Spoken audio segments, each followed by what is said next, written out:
como una bendición para el matrimonio. Los jóvenes cristianos solteros se guardan en pureza para Dios hasta el matrimonio. ¿Qué relación hay entre un cristiano y una impía? No hay ningún tipo de relación. Usted va a tener en su corazón ríos de agua viva que les llaman para buscar a Dios. Ella o él, el inconverso, va a tener ríos de malas obras, de pecado. El apóstol dice: procura con diligencia presentarte ante Dios aprobado. Yo no hablé con ella para hacernos novios, hablé con ella para que oráramos juntos a Dios.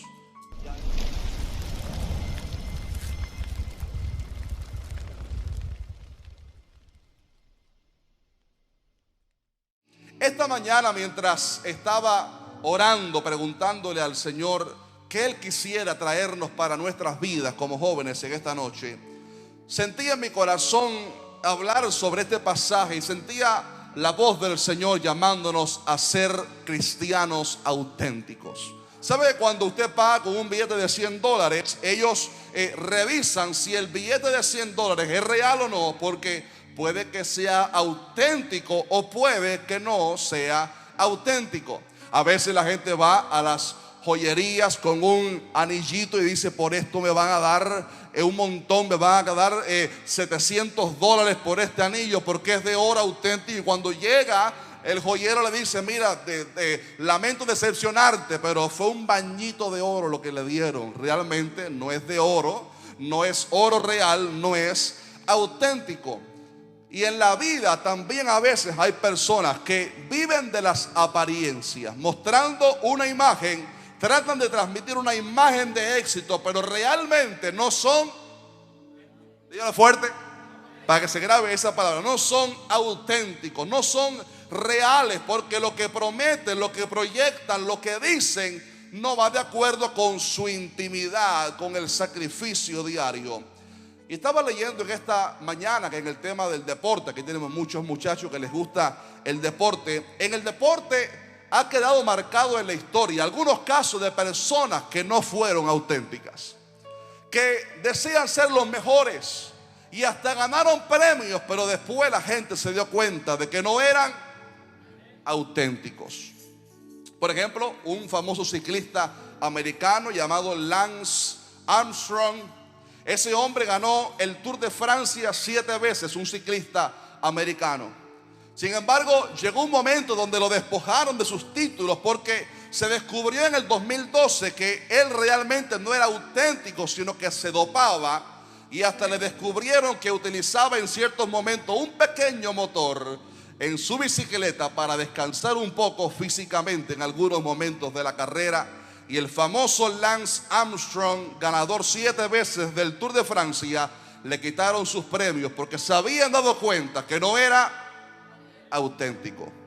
En el 1995, un africano llamado Sergio, el apellido voy a intentar decirlo, Motsoenegen, se registró en el maratón más largo o por lo menos el más antiguo del mundo, el maratón en Sudáfrica de 90 kilómetros de extensión, conocido como el maratón Camaradas, el más antiguo del mundo, y se registró para competir en esa competencia, valga la redundancia. Y sucede que de repente ganó Sergio Motsoeneng. Sin embargo, unos días después en los periódicos salió el gran escándalo que este hombre no era auténtico, porque en realidad él era hermano mellizo de Fika, su hermano de sangre, su hermano mellizo.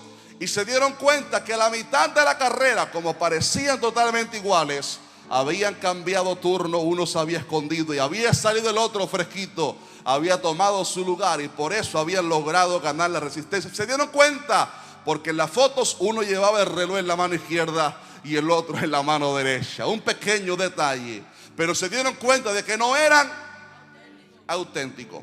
Un tercer y último caso, quizás es el más dramático, fue en el 1983 en el Madison Square Garden, allá en Nueva York. Una de las peleas de boxeo más terribles de la historia. Se estaban enfrentando en aquella noche, junio 16 de 1983, Billy Collins Jr., un jovencito de 21 años americano que proyectaba ser uno de los boxeadores más grandes de la historia. La gente lo veía como invencible, tenía un futuro inalcanzable para otros muchos, tenía mucho talento. Y se iba a enfrentar en esa noche por el Junior Middleweight Championship con el hispano Luis Resto. Y Luis Resto se iba a enfrentar a él para ganar este título. La gente lo estaba esperando. Fue una noche mágica, como lo llamarían en la televisión. Miles de personas se reunieron en esa noche. Y la gente pensaba que Billy Collins Jr. iba a ganar el americano, iba a ganar aquella batalla, porque era el que mayor futuro proyectaba, era el más fuerte. Sin embargo, en la pelea se dieron cuenta que Luis Resto, aquel hispano, derrotó a Billy Collins Jr., derrotando de una manera que el rostro de aquel jovencito de 21 años, Billy Collins, quedó destruido, hinchado completamente. El siguiente día no podía ver absolutamente nada, su rostro había quedado desfigurado. Y en el video aún vigente en el YouTube se puede ver los golpes terribles de aquel hispano Luis Resto, golpeando el rostro de aquel hombre. Y era como si una muralla lo estuviera golpeando. Terminó la pelea, pero justo terminando la pelea, mientras golpeaban los puños, el entrenador del perdedor y aquel supuesto ganador, Luis Resto, se dio cuenta que los guantes de aquel hombre no eran auténticos. Y al llamar a los árbitros, a los umpires, se dieron cuenta que aquel hombre había hecho trampa, había mojado previamente sus guantes con yeso para que fueran verdaderos martillazos, por lo cual el golpe de aquel guante no tenía el padding suficiente, sino que era una roca lo que estaba golpeando a aquel americano. Y con razón aquel hombre, su rostro quedó tan desfigurado. Obviamente aquel Luis Resto lo suspendieron de por vida, nunca más pudo pelear profesionalmente y hasta fue llevado preso 3 años este hombre. Y la gente se dio cuenta que no era auténtico, no era el auténtico ganador. Aquel jovencito Billy quedó destruido por aquello, su rostro quedó tan desfigurado que no pudo pelear más, hasta que se entregó a la borrachera y a las drogas y murió en un accidente de carro, borracho, con tan solo 20 y pico años, 20 años, bien poquitito, justo después de aquella humillación tan terrible. Pero la gente se dio cuenta que Luis Resto, aunque supuestamente había sido el ganador, se dieron cuenta de que no era auténtico. Estas personas demostraron que no fueron auténticos ganadores, al menos en esos momentos, porque el ser auténtico, jóvenes queridos, siempre va de la mano con un alto precio que hay que pagar en la intimidad. Un alto precio que se paga no en el público, sino donde nadie te ve. Un alto precio que se paga no en el ring de boxeo solamente, sino en la vida privada, en el entrenamiento, donde nadie lo puede ver, limitarse a ciertas cosas y hacer otras cosas que la gente común no la hace, para poder llegar ahí y ser verdaderamente auténtico. Yo pregunto que esta noche, una pregunta para cada uno de nosotros: ¿será que realmente estamos siendo auténticos siervos de Dios, o estaremos jugando a ser cristianos? Esta pregunta de Dios me confrontó hoy. ¿Estás siendo tú, Jaciel, auténtico? ¿Estamos siendo auténticos cristianos, o estamos viviendo de las apariencias? De que todo el mundo me vea como un buen cristiano, de marcar mi boleta en la iglesia que fui este viernes, pero en mi vida privada, en mi vida íntima, no estoy siendo auténtico. Sabe, joven querido, que ser un seguidor de Cristo conlleva un precio que hay que pagar, porque lo auténtico siempre conlleva un precio. Por ejemplo, Jesús dijo en Mateo 16:24: si alguno quiere venir en pos de mí, niéguese a sí mismo y tome su cruz y sígame. También el apóstol Pablo dijo en esta segunda carta de Timoteo que leímos hoy, pero en el capítulo 3, diciendo: y también todos los que quieren vivir piadosamente en Cristo Jesús padecerán persecución. O sea, ser siervo de Jesucristo, ser cristiano, conlleva un precio, conlleva un sacrificio para ser un auténtico hijo de Dios. Y para ilustrar la importancia de pagar el precio y de ser auténticos, El apóstol Pablo en este capítulo 2 le cita a Timoteo tres figuras de tres oficios para mostrar cómo para ser verdaderos y auténticos siervos de Dios hay que pagar un precio. Número uno, él cita el oficio de un soldado. En el versículo 3 él le dice: tú pues sufre penalidades como buen soldado. Diga fuerte: buen soldado.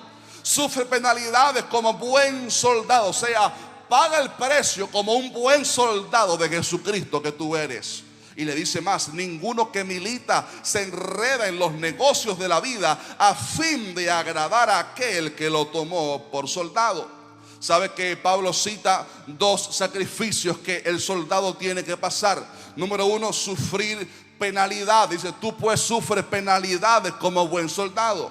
El soldado que va a la guerra sabe que tiene que pasar por un proceso de entrenamiento, un proceso de humillación, un proceso de que su carácter se rompa, que sus hábitos malos sean rotos. Él sabe que en el campo de la batalla va a haber un combate contra el enemigo. Él sabe que ese combate como soldado conllevará un desgaste físico impresionante. Y él también sabe que en el combate van a haber peligros a su alrededor. Lanzas viajando en el tiempo antiguo, flechas en este tiempo, balas a su alrededor. El soldado sabe que tiene que sufrir penalidades, humillaciones de un superior a veces, el enfrentamiento en la batalla, el sacrificio en la batalla. Y Pablo dice: sufre esas penalidades como un verdadero, como un buen, o como lo diríamos en esta noche, como un auténtico soldado de Jesucristo.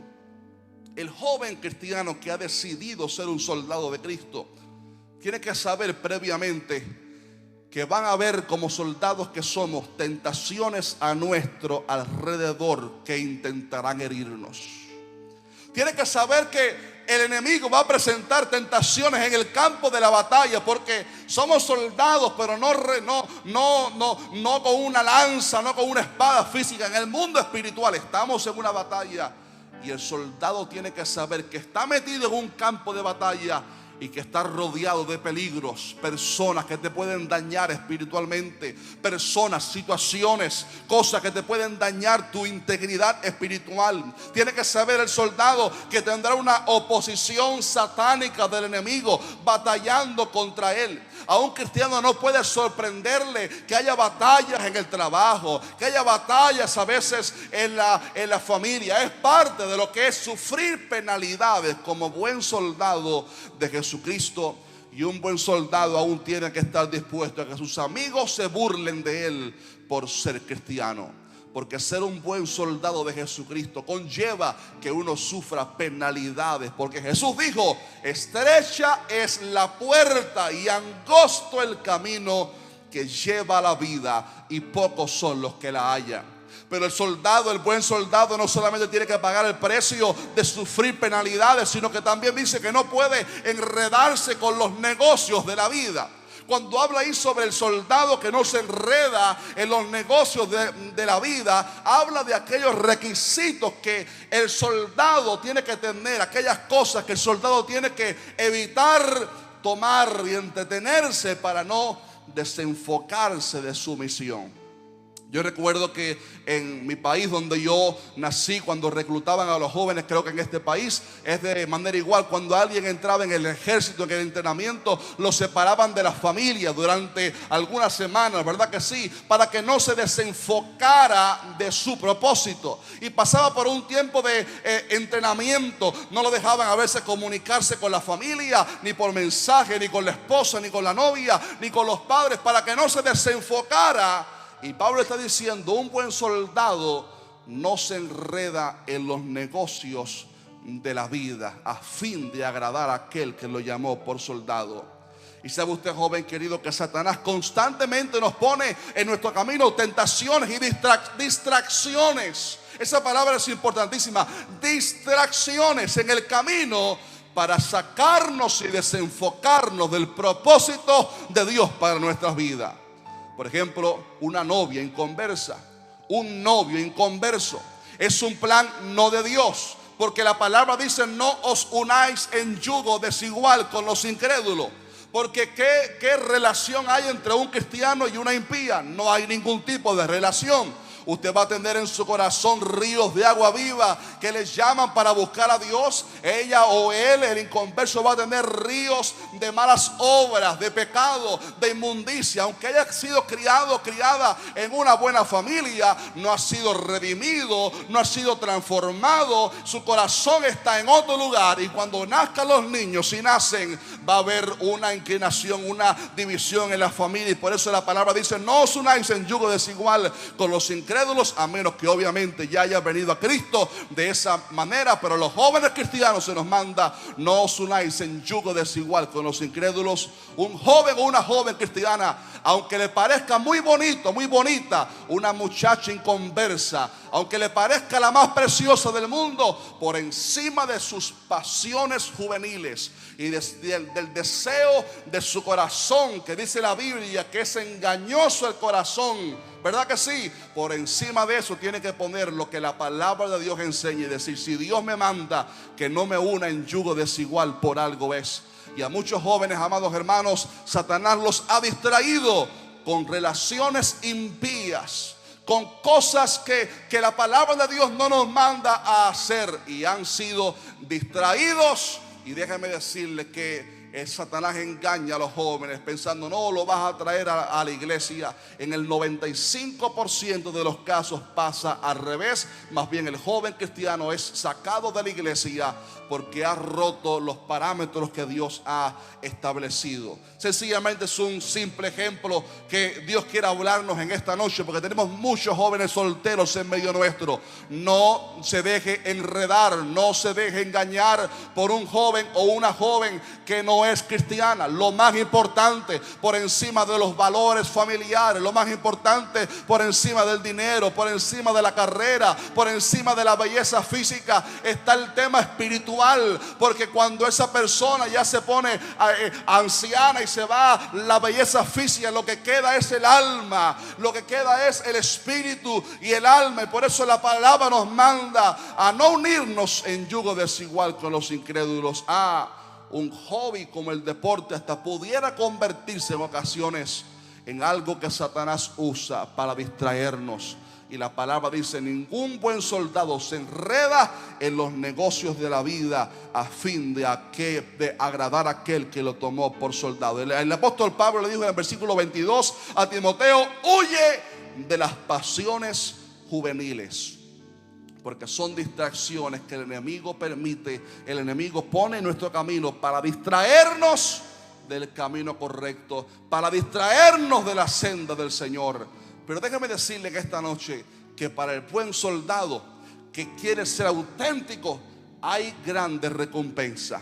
Porque el versículo 3 deja ver que aquel que se separa del mundo, que rechaza el mundo, que no se enreda en los placeres, en los negocios de esta vida, sino que decide ser auténtico soldado de Jesucristo, dice el versículo 3, da a entender que el fin es que va a agradar a aquel que lo tomó por soldado. ¿Sabe usted lo que significa eso en el español sencillo?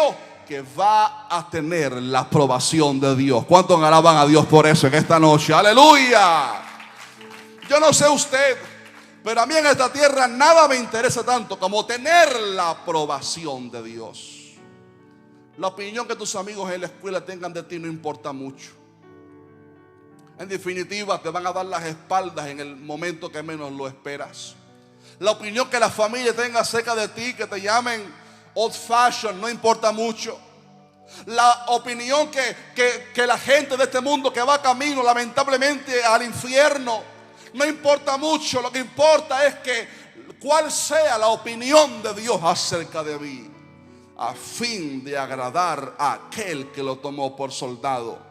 En el versículo 15, bajo este mismo lema, el apóstol dice: procura con diligencia presentarte ante Dios aprobado, como obrero que no tiene de qué avergonzarse. ¿Sabe algo? Yo quiero que Dios diga de mí un día lo que dijo de aquel jovencito David, que dijo: he hallado en David, hijo de Isaí, varón conforme a mi corazón, quien hará todo lo que yo quiero. ¿Cuántos quieren que Dios diga eso de usted también? O como dijo Jesús de Natanael cuando venía: he aquí un verdadero, entre paréntesis, auténtico israelita en quien no hay engaño. ¿Sabe algo, joven querido? La Biblia dice que un día es necesario que todos comparezcamos ante el tribunal de Jesucristo, para que cada uno reciba según lo que haya hecho mientras estaba en el cuerpo, sea bueno o sea malo.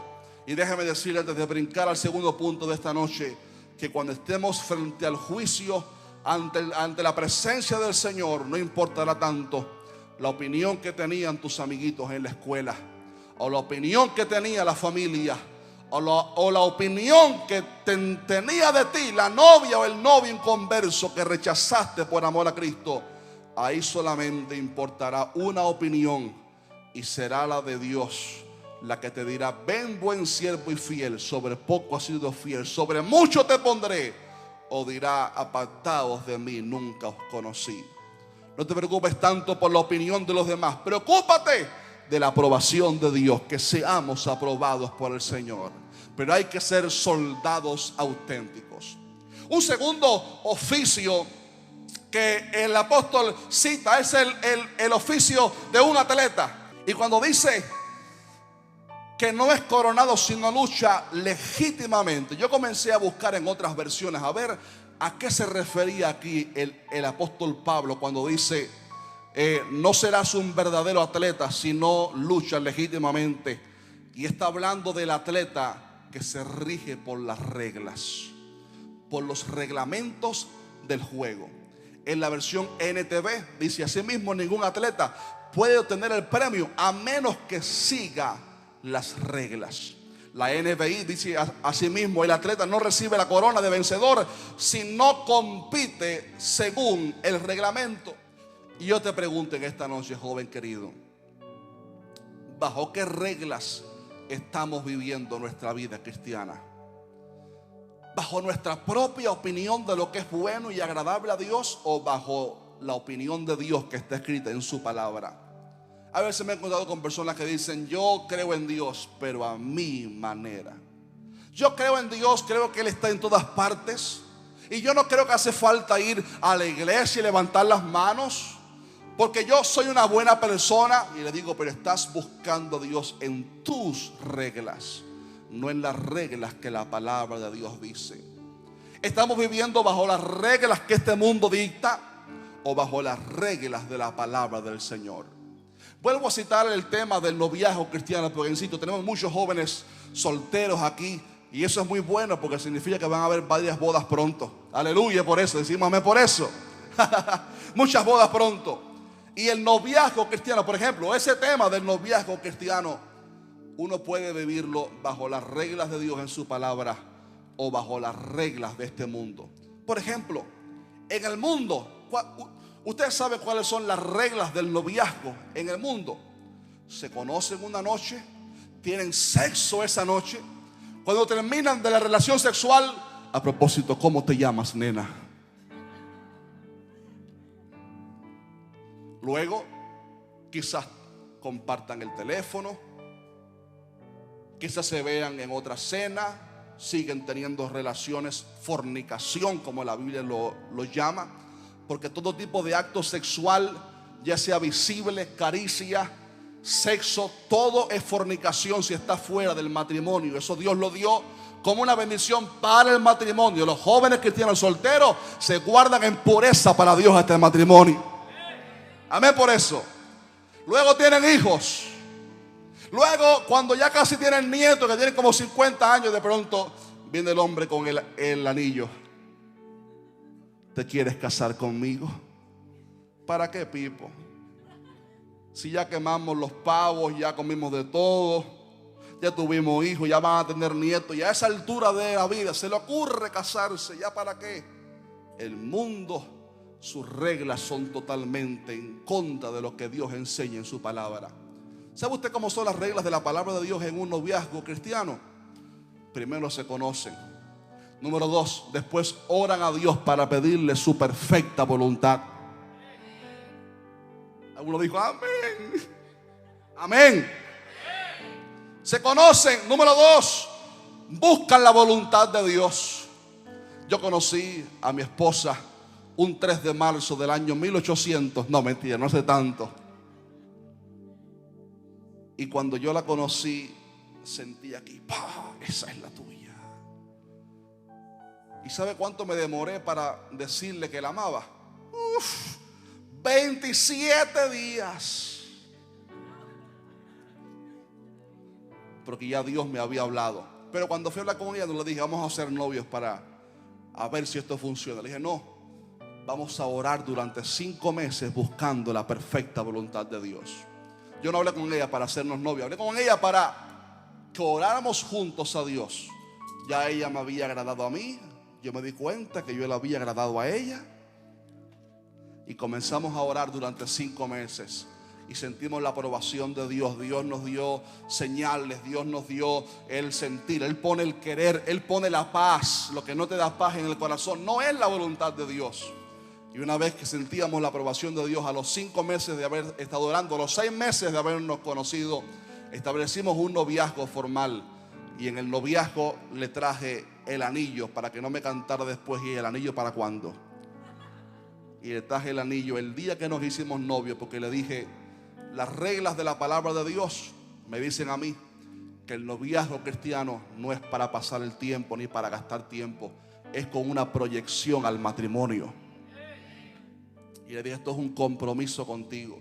Y la suegra que estaba en Cuba dijo, ay, pero anillo y todo. Le dije, claro, suegra, porque usted vea que yo voy en serio. Yo no soy un picaflor, yo voy en serio. Y después, ¿cuánto tiempo estuvimos de novio? Como 10 meses, ¿verdad? Por ahí. Y después el Señor nos permitió casarnos y llevamos 8 años casados para la gloria del Señor. Denle un fuerte aplauso a Dios por mi esposa, ¿verdad que sí? Ella ha tenido misericordia de mí en todos estos años. Sencillamente es un ejemplo de cómo las reglas del mundo son distintas a las reglas de la palabra de Dios. Y el versículo 5 que leímos dice que el que lucha como atleta no es coronado, sino lucha legítimamente. Jóvenes queridos, ¿cómo que estamos viviendo? ¿Bajo las reglas de este mundo? ¿Bajo las modas de este mundo? ¿Bajo las reglas de cómo es el noviazgo en este mundo? ¿O bajo las reglas que la palabra de Dios nos dicta, que no son impositorias? Dios nos da una ruta para nuestra vida, pero es opcional. Si usted lo hace, vivirá. Si rechaza, Dios no te obliga, pero te va a ir mal, porque todo lo que es desobediencia, la paga del pecado es la muerte. El salmista dijo en el Salmo 119, ¿cómo puede un joven mantenerse puro? Y dice, obedeciendo tu palabra. Y dice, me esforcé tanto por encontrarte. No permitas, esta es mi oración al Señor, no permitas que me aleje de tus mandamientos. Y le dice, he guardado tus dichos, tu palabra en mi corazón, para no pecar contra ti. Esa es mi oración en esta noche. Quiero ser un auténtico atleta espiritual, que no corre por mis reglas, que no corre por las reglas de los amigos en la escuela, que corre por las reglas de la palabra de Dios. ¿Y sabe usted cuál es el premio para el atleta? Dice que será coronado. Y aquí habla, esto me recuerda la promesa de que aquellos atletas espirituales que somos auténticos, están vivos, que somos auténticos, hay una promesa, y es que un día Cristo mismo nos va a coronar. Este mundo te corona con mentiras. Ay, ya estuviste con esa muchacha y te coronan, verdad que tú eres un bárbaro. Pero la palabra dice que va a coronar a aquellos que se guardan para Dios. Dice Santiago 1:12, bienaventurado el varón que soporta la tentación, porque cuando haya resistido la prueba, recibirá la corona de vida. ¿Cuántos quieren esa corona de vida que Dios ha preparado a los que le aman? Jesús dijo en Apocalipsis 2:10, sé fiel hasta la muerte, y Él promete, y yo te daré la corona de la vida. Déjeme decirle, yo no pretendo cambiar eso por absolutamente nada. 5 minuticos. ¿Cuánto me dan 5 minuticos? A ver, 5 minuticos y ya. Número 3, la tercera figura. Ahora sí, ponme ese ancianito, por favor. El ancianito, el labrador. El labrador es un campesino. Y dice el versículo 6 que el labrador para participar de los frutos debe trabajar primero. O sea, el precio que el labrador debe pagar para ver los resultados, primero tiene que sembrar, tiene que echarle agua a la plantita, tiene que trabajar duro. Y este es el concepto que la palabra está enseñando en el versículo 1. Tú pues, hijo mío, esfuérzate en la gracia que es en Jesucristo, en Cristo Jesús. Y la recompensa, y termino, es que el labrador va a ver los frutos. Para participar de los frutos debe trabajar primero, y ahí está incluido la recompensa, obviamente. Poniendo el versículo al revés, el que trabaja primero va a participar y va a ver de los frutos. Y déjame decirle que ahí los frutos que habla no son solamente frutos espirituales que veremos en el cielo, porque ya hablamos de la recompensa en el cielo. Déjame decirle que también hay recompensa aquí en la tierra. José se guardó en pureza sexual para con Dios, y Dios lo engrandeció y lo puso como gobernador de todo Egipto, un inmigrante, y Dios lo puso como gobernador de todo Egipto. Daniel, otro más, un judío en Babilonia, y Dios lo puso como el jefe de todos los sabios, y Dios lo honró, porque la palabra dice que Él honra a aquellos que le honran a Él. El versículo 11, cierro la Biblia para que vea que termine en serio, dice: palabra fiel es esta: si somos muertos con Él, también viviremos con Él. Si sufrimos, también reinaremos con Él. Jóvenes amados, vale el esfuerzo pagar el precio y ser auténticos, porque hay recompensa en el cielo y en esta tierra para aquellos jóvenes que le dicen: Señor, yo no quiero ser un joven que juega el evangelio, que vive de las apariencias, que se gane la buena opinión del mundo, de la gente, aún de los hermanos de la iglesia, pero que no ande bien contigo. No, Señor, yo quiero ser auténtico. Quiero ser un auténtico cristiano. Quiero ser auténtico donde quiera que yo vaya. Quiero ser auténtico en mi vida personal. Quiero ser auténtico cuando esté solo. Quiero ser auténtico en todo lugar. Yo no quiero ser alguien más que no sea un auténtico hijo y siervo del Señor. ¿Cuántos como yo hemos sentido ese llamado de Dios en esta noche? A ser auténticos, a no ser del grupo. No, ser auténticos, a olvidarme un poco de la opinión de los demás y enfocarme en cuál es la opinión de Dios acerca de mí. Si usted escuchó ese llamado de Dios en su corazón en esta noche y le dice sí, levante su manito conmigo al Señor en esta noche. ¿Y qué les parece si terminamos pidiéndole al Señor que nos ayude para ser auténticos?